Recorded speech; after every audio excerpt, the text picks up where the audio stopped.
Հայաստան-Ռուսաստան հարաբերություններում առկա անորոշությունն ու լարվածությունը շարունակում են պահպանվել։ Մոսկվայում դեռևս չեն կարողանում հստակ պատասխանել, թե երբ է Հայաստանի վարչապետ Նիկոլ Փաշինյանը մեկնելու Ռուսաստան հանդիպելու Վլադիմիր Պուտինի հետ։ Միաժամանակ Կրեմլից հնչող հայտարարությունները ցույց են տալիս, որ ռուսական կողմը Հայաստանի արտաքին քաղաքական վերջին քայլերը դիտարկում է ավելի լայն աշխարհաքաղաքական համատեքստում։ Դրանք կապելով Ռուսաստանի մասնակցությամբ ինտեգրացիոն նախագծերի շուրջ ընթացող մրցակցության հետ։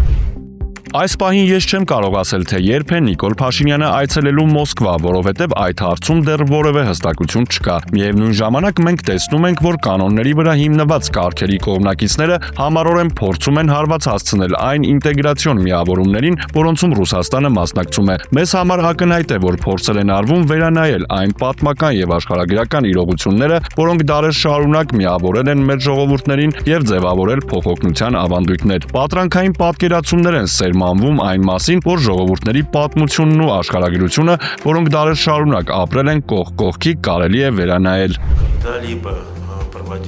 Ուշակովի հայտարարությունը հերթական ազդակն է, որ Կրեմլը Հայաստանի բազմավեկտոր արտաքին քաղաքականությունը դիտարկում է ոչ միայն երկկողմ հարաբերությունների, այլև ավելի լայն աշխարհաքաղաքական դիմակայության շրջանակում։ Մոսկվայում շարունակում են զգայուն վերաբերվել Երևանի արևմտյան ուղղությամբ ակտիվացմանը, այն կապելով հետխորհրդային տարածքում ասեցության համար ընթացող մրցակցության հետ։ Միևնույն ժամանակ պաշտոնական Երևանից հնչում են ավելի հաշտարար շեշտադրումներ։ Հայաստանի փոխվարչապետ Մհեր Գրիգորյանը հայտարարել է, որ երկու երկրների միջև կուտակված խնդիրները հնարավոր է հաղթահարել բաց եւ անկեղծ երկխոսության միջոցով, ընդգծելով հայ-ռուսական հարաբերությունների երկարամյա փորձն ու նշանակությունը։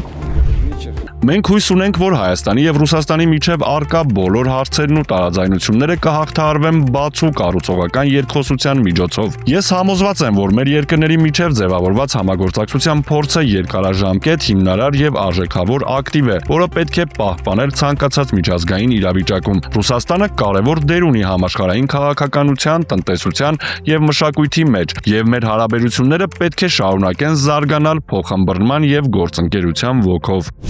Գրիգորյանի հայտարարությունը կարելի է դիտարկել որպես Երևանի փորձ պահպանելու քաղաքական հավասարակշռությունը մի կողմից, Հայաստանը փորձում է խորացնել համագործակցությունը արևմտյան գործընկերների հետ եւ ընդլայնել իր արտաքին քաղաքական հնարավորությունները։ Մյուս կողմից իշխանությունները պարբերաբար ընդգծում են, որ Ռուսաստանի հետ հարաբերությունները շարունակում են ունենալ ռազմավարական նշանակություն, հատկապես տնտեսական եւ անվտանգային հարցերում։ Պաշտոնական Մոսկվան թեև հայտարարում է, որ եվրոպական ուղղությամբ շարժվելը Հայաստանի ինքնիշխան իրավունքն է, միաժամանակ մշտապես որ Եվրամիության եւ Եվրասիական տնտեսական միության միջև վաղ թե ուշ անհրաժեշտ կլինի հստակ քաղաքական ընտրություն կատարել։ Դեռ մայիսին Ռուսաստանի նախագահը հայտարարել էր, որ Հայաստանը պետք է կողմնորոշվի, շարունակում է անդամակցությունը ԵԱՏՄ-ին, թե ընտրում է եվրոպական ճանապարհը, նույնիսկ ակնարկելով, որ նման հարցը կարող է դրվել հանրաքվեի։ Ի պատասխան Փաշինյանը վստահեցրել էր, որ Հայաստանը շարունակում է մնալ ԵԱՏՄ լիիրավ անդամ, իսկ հանրաքվեի հարցը կարող է քննարկվել միայն այն դեպքում, եթե դրա համար առաջանա օբյեկտիվ քաղաքական անհրաժեշտություն։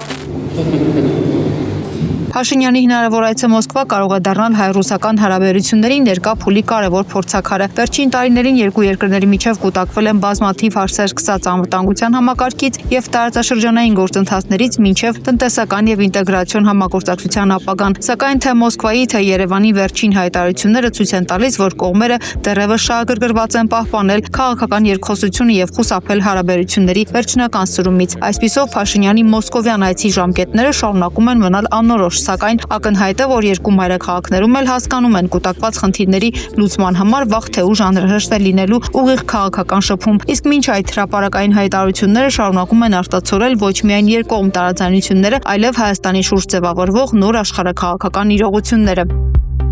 Ֆրիդա Ղազարյան, Վահագն Խիթարյան, TB News։